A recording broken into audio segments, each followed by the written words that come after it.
Hey everybody, Mark Agnesi here for Gibson Guitars. And today I want to take a few minutes to talk to you about originality and what it means to play authentic.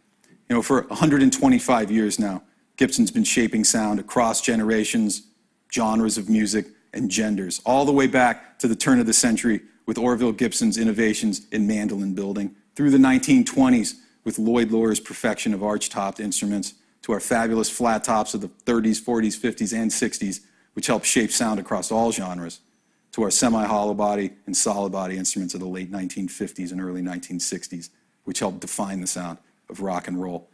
Gibson's been innovating the whole time. And we want to talk to you today about some of those innovations. First, the one I got in my hands, the big daddy of them all, the Les Paul. This single cutaway carved maple top design originally came out in 1952 and is iconic to rock and roll as the name that it bears on the headstock. In 1960, the introduction of the Gibson SG with its double-horned body. It's never been out of production, the only Gibson solid body guitar to always be in production since its creation in 1960. We have the mouse-eared F-hold semi-hollow body design with the ES 335, 345, and 355 that grace so many albums of the 50s and 60s, all the way to Ted McCarty's most iconic designs in the futuristic series, like the Flying V and Explorers, some of the most copied and imitated guitars of all times.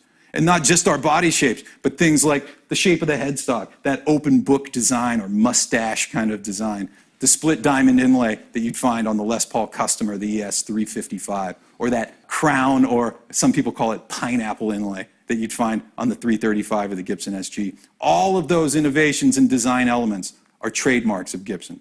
Why does this matter? Well, for a few reasons. People ask us a lot about forgeries and counterfeit guitars, you know, often of lower craftsmanship coming in from overseas. But there's some common misconceptions about what a forgery is and what trademark infringement is.